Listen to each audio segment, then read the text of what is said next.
Ongi etorri guztioi, Arosteiko auziaren 3. epaiketa eguna dugu gaurkoa.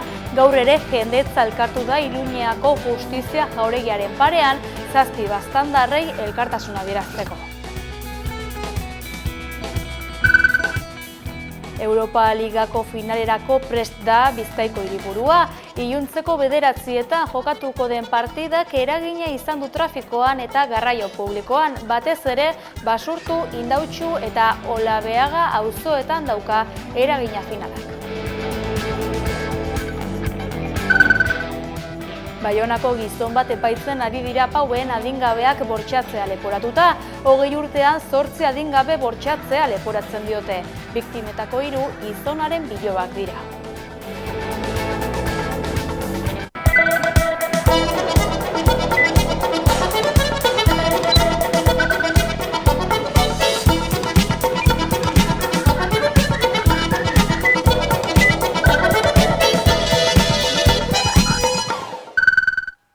Agurne Gaubeka hizkuntza eskubideen behatokiko zuzendaria izan da duela gutxi Hamaika Telebistako aktualitate solasaldian.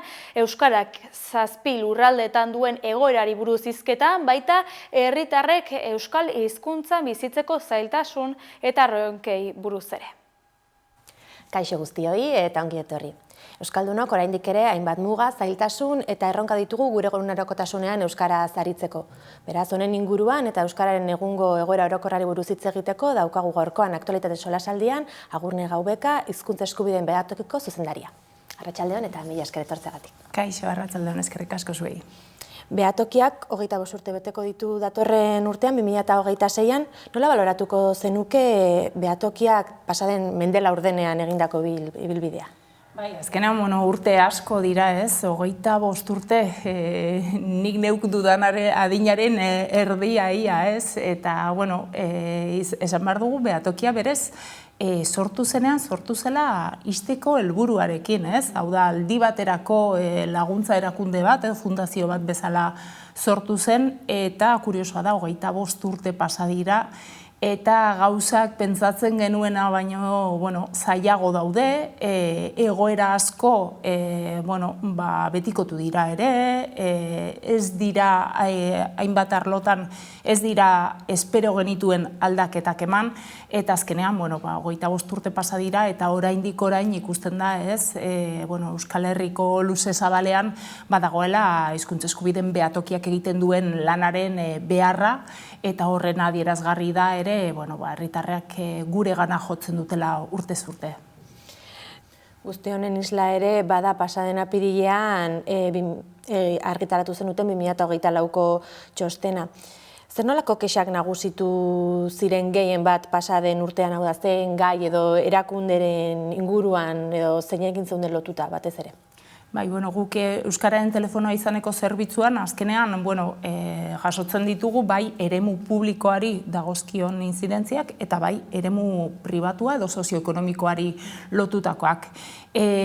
Publikoan, esango genuke ez, urtez urte, eta 2024an ere horrela eman dela, aipatzekoak dira, adibidez, Estatu Espainoleko administrazioek edo Frantziako gobernuko administrazioek egiten dituzten urraketak, bestalde baditugu ere Euskal Hirigune Elkargoak, Eusko Jaurlaritza eta Nafarroko gobernuko zerbitzu publiko guztietan ematen diren ezintasunak oraindik orain euskaraz zerbitzu horiek jaso ahal izateko, edo zerbitzuak esaten dudanean, adibidez, informazioaz ere ari naiz.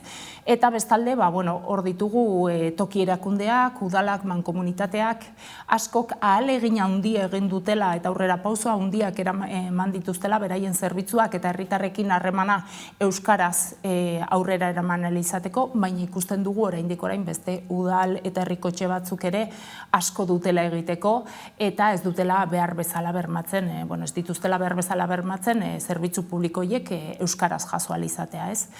Eta gero esparru pribatua edo sozioekonomikoa. Hor ere 2024ean aipatzekoak dira, oraindik orain lege betebeharrak dauden tokietan ere, eta Euskal Autonomik Erkidegoaz ari naiz, batik bat, hor ere ez betetzeak izaten direla, ez?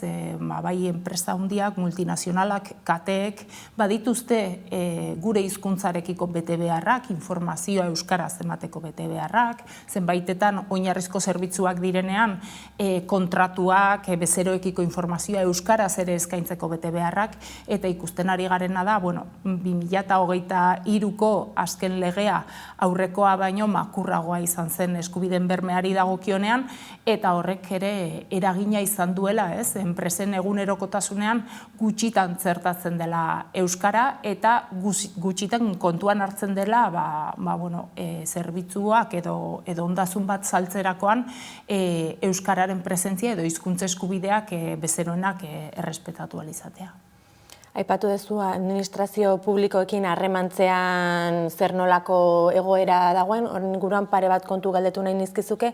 Alde batetik, lanpostu publikoetarako hizkuntza eskakizunari dagokionez, azken hilabetetan nahiko pilpilean dagoen kontua epaitegiek hainbat kasutan erabaki dutelako eskatutako euskara maila gehiegizkoa dela. Hor daukagu Gipuzkoako Foru Aldundiko kabia zarretxeko kasua, orain ere azaldu da Pasaiako udalak eskatutako lanpostu baterako helegitearen atzera pausoa ere. Nola baloratuko zenituzke halako erabaki judizialak?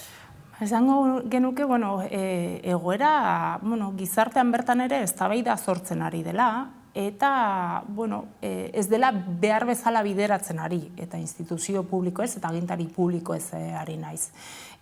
Batik bat, lege babesa ahula dugulako, oraindik orain, baita euskara ofiziala den eremuetan, epai ezberdinak izan dira, bai Euskal Autonomia Erkidegoan aipatu duzun bezala, baina Nafarroako Foru Erkidegoan ere izan dira, ez? Eta horre guztiak guk harreman zuzena ikusten dugu herritarren hizkuntza eskubideak bermatzearen inguruan, eta ez hori bakarrik, euskaraz lan egiteko eskubidearen inguruan ere, batzuetan zerbitzuak euskaraz eskaintzeko beharrezkoa da euskaraz lan egiteko gaitasuna edukitzea.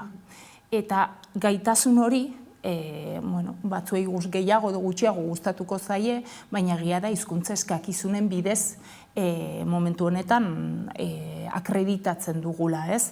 Orduan guk aldebikoa ikusten dugu, batetik ikusten dugu gaitasun eza zerbitzuak euskaraz eskaintzeko, eta bestaldetik ikusten dugu ere gaitasun nahikoa ez behar bezala zerbitzu horiek euskaraz eskaintzeko, ez? Baldintzatu gabe herritarren hizkuntza hautua.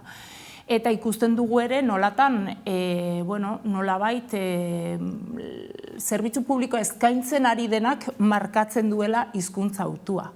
Eta epaitegiek ez dutela kontuan hartzen, ez? Herritarren autua dela oinarri izan behar duena, eta langile publikoak hortara doitu behar direla, ez?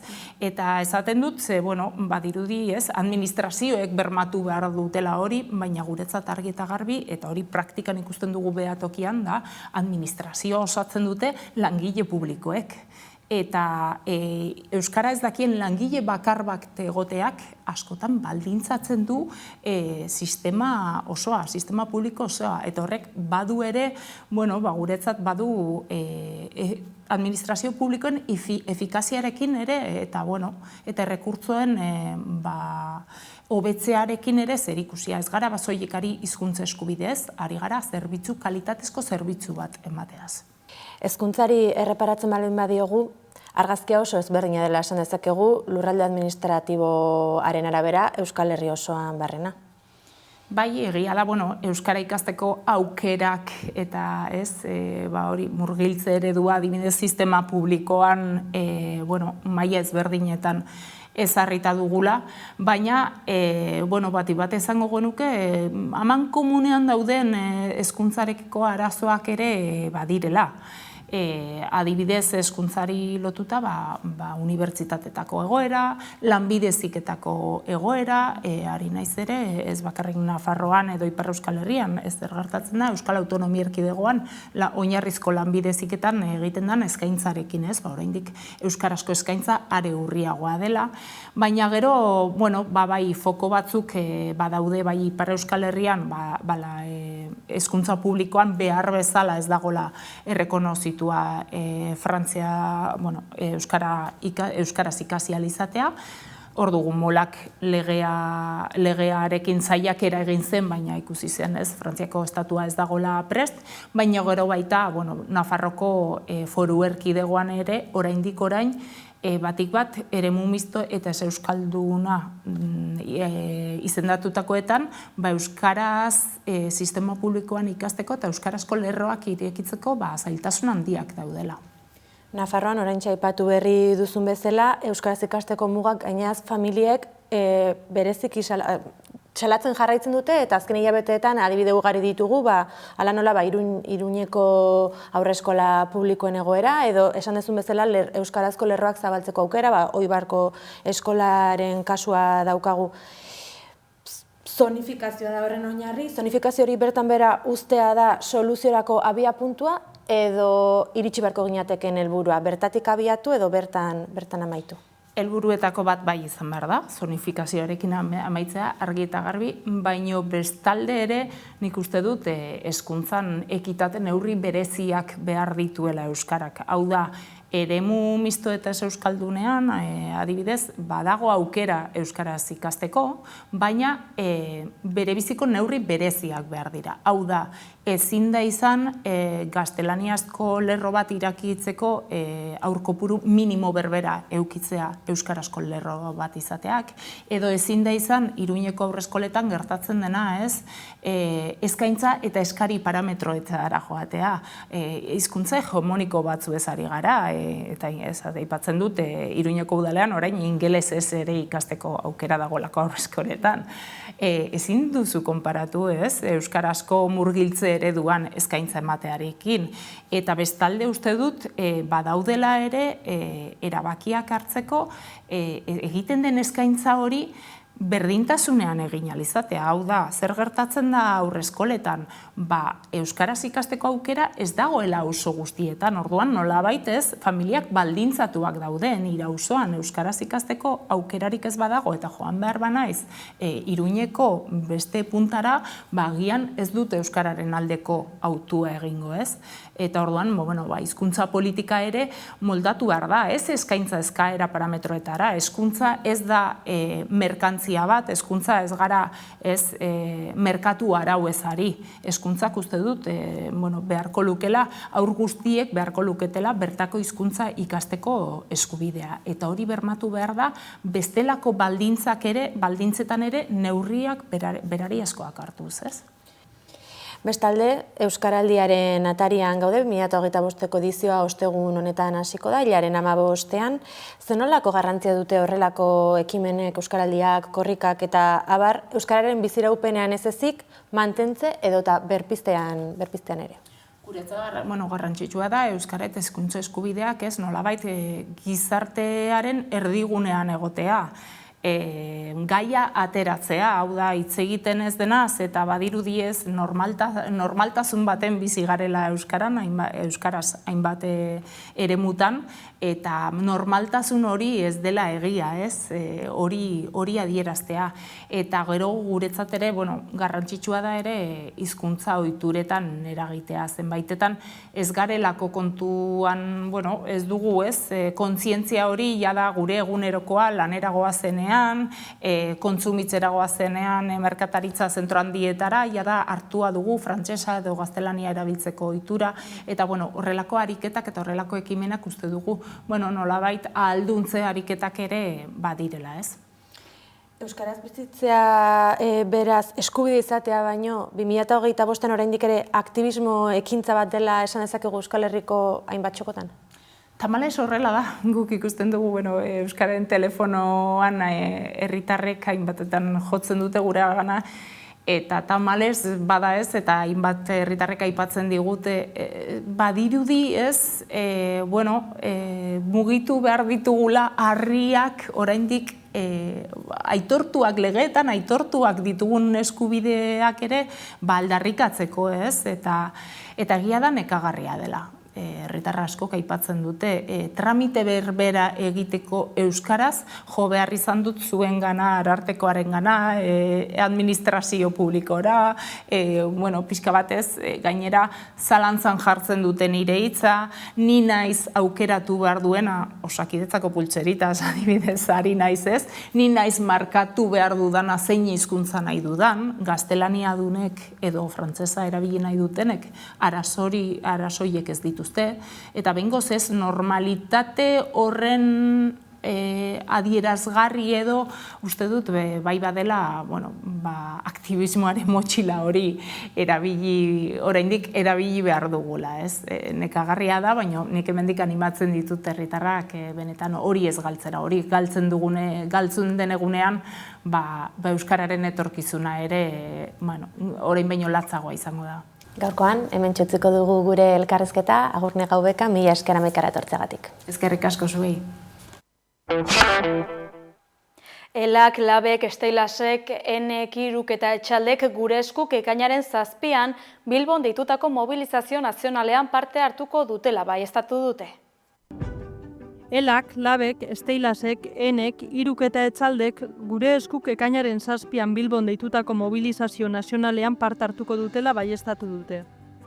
Josu Etxaburuk gure eskuko bozeramaileak adierazi du, albiste ona dela Euskal Lurraldeen estatusa indar politikoen agendan eta instituzioetan izatea, baina jendarte osoari dagokiola gai hori, denei eragiten diela eta eragile sozialek eta herritarrek ere ekarpen interesgarria egin dezaketela. Horregatik, alderdi politikoekin ez ezik, hainbat arlotako eragile sozialekin bilera sorta egiten ari da gure esku. Nabarmendu dute, bilera horietan agerian geratzen ari dela Euskal Lurraldeek gaur egun dituzten autogobernu maila ezberdinak, ez direla nahikoa Euskal Herritarren behar eta nahiei eta herri gisa etorkizuneko erronkei heltzeko. Euskal Herria 7 lurraldez osatutako nazioa dela pentsatzen duten guztiei, mobilizazioan parte hartzeko deia egin du gure eskuk, uste baituelako, gaur egun badagoela aukera Euskal Herriaren burujabetza osoaren bidean pauso errealak egiteko. Baina horretarako azpimarratu dute ezinbestekoa dela herri aktibazioa. Mobilizazioak euskal kulturgintzako dozenaka eragileren atxikimendua ere jaso du, eta dozenaka herri batzordetan ere lanean ari dira ekainaren 7an, Bilbon herri libre bat Euskal Herriak erabaki lelopean euskal herritarrak elkartzeko.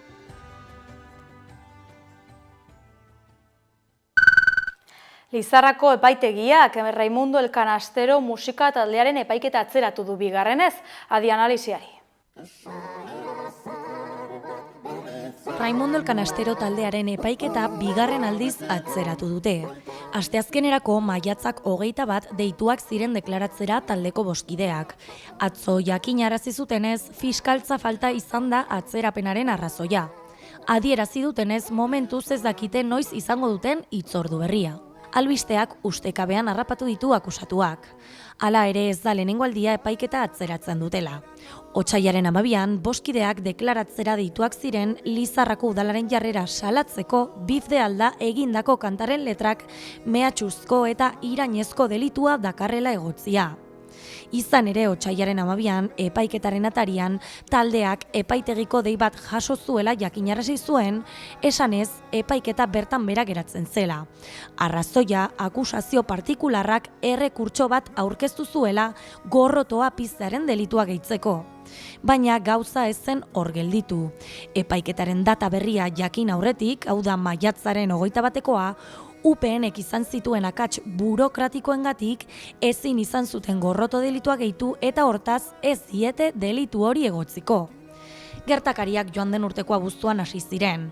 Udalak 28 urtez Lizarrako erdigunean kokatutako txosnagunea lekuz aldatu zuenean eta periferiara eraman, naiz eta herritarrek erabaki hori guztiz gaitzetzi.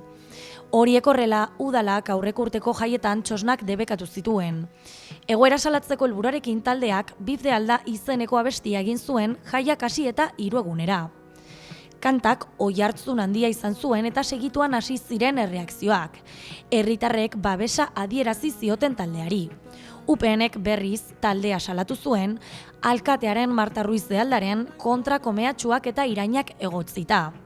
Gainera alkateak ezoiko bilkura deitu eta Raimundo Elkanasteroren aurkako mozioa onartu zuen UPN, PP eta PSNren babesarekin.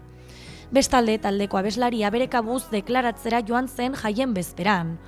UPNek deklarazioa komunikabidetan filtratu zuen eta 11 izan ziren taldearen aurka atera ziren albisteak. Harrigarria badirudi ere salaketa alkatearen interpretazio okerrarengatik izan zela adierazi du taldeak. Izan ere abestian esaten den bi fitzak txahal esan nahi badu ere, rap kulturan bi pertsonen arteko gatazka adierazteko erabiltzen da. Dirudienez, alkateak bif hitzaren itzulpen literala aintzat hartu du, irain pertsonal gisa alegia.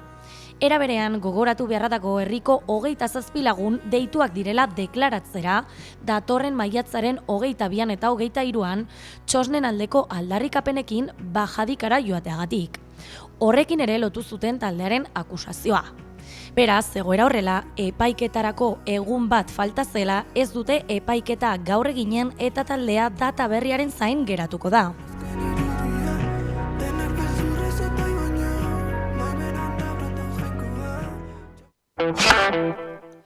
Familia bat etxegabetu du Foruzaingoak Antsoainen eta bildutakoen aurka oldartu da.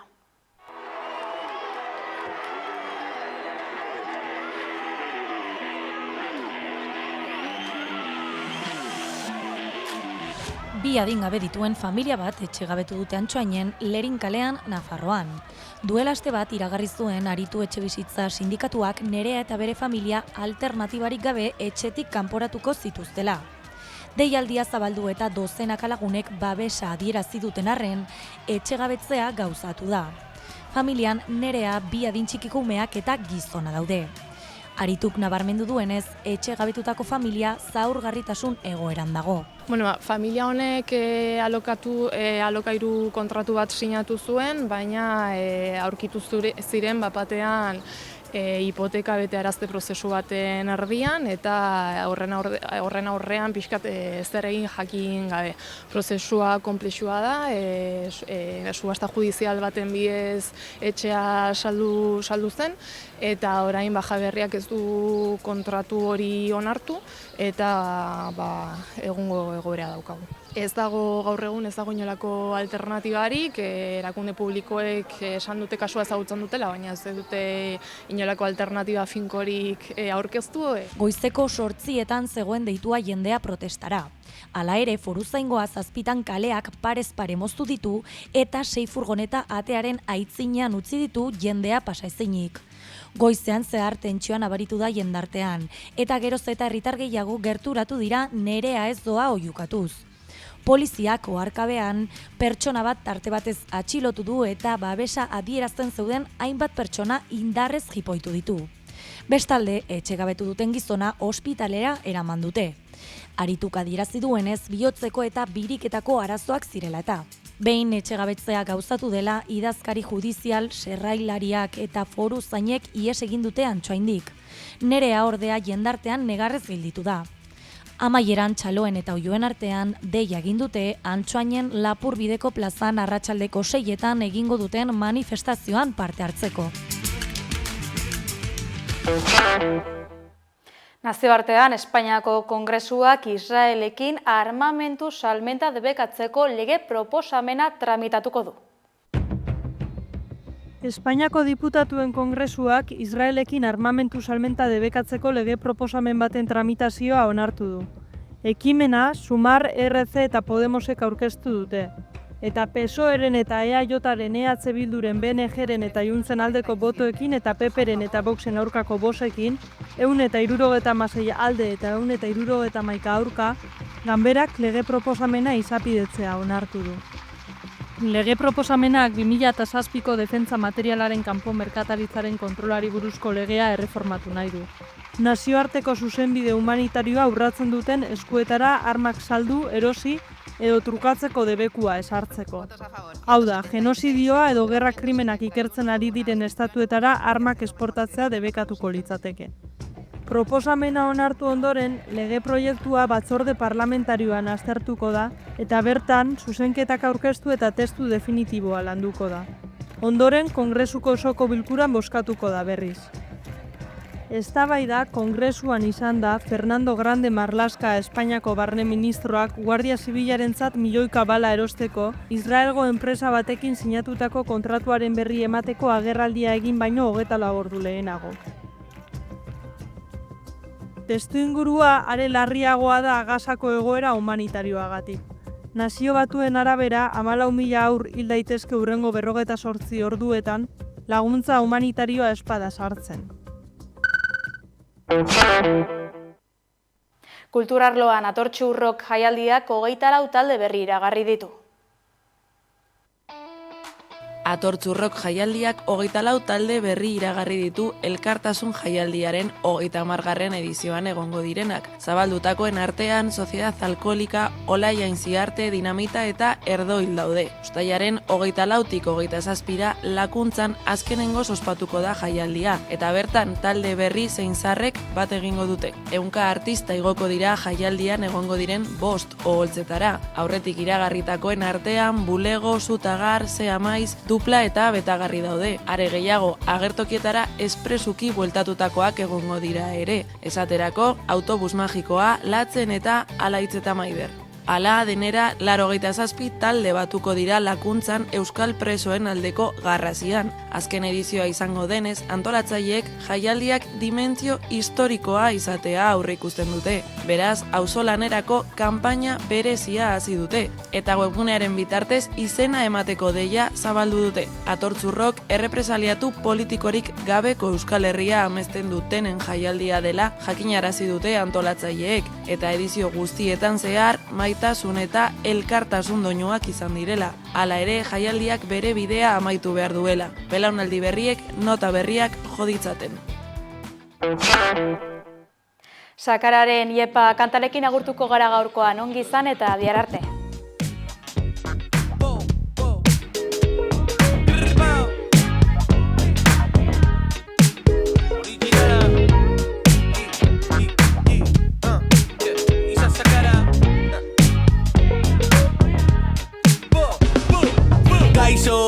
Berandoan nago iristen, oraindik erdilotan naiz hasi mugitzen.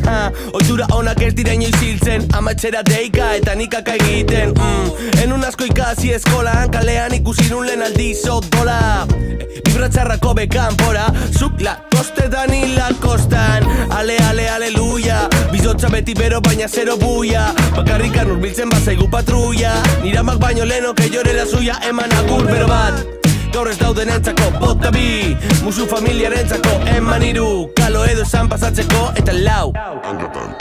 Agur bero bat, gaur ez dauden entzako bota bi, musu familiarentzako eman iru, kalo edo esan pasatzeko eta lau. Gutxi batzuk daukate guk daukagun martza, honenak beti daude gure aldean. Hemendik zero estres eta zero drama, horrela ez dugu gehiago behar. 5 eurorekin, noia bakarrik, kakriston jorgoiak botatzen ditut oiekin. Euskal Herritik, bueltaka nabil, lepotik deabru batekin, zintzilik trankita lasai. Mundua janei dut azbeiz deitzen ibai, arrobiko promesa jaure gizar naiz. Oporretan bizi nahi dut egotek offline, baby I'm offline. Guk yepa, guk ez dugu esaten ole, oporretan euskera sola no entienden los españoles. Guk yepa, guk ez dugu esaten ole, parkaida sua mantxos dakit izilik egoten. Gaur ez dauden entzako bota bi, musu familiarentzako eman iru, kalo edo esan pasatzeko eta lau. Gutxi batzuk daukate guk daukagun martza, honenak beti daude gure aldean. Hemendik zero estres eta zero drama, horrela ez dugu gehiago behar. Gutxi batzuk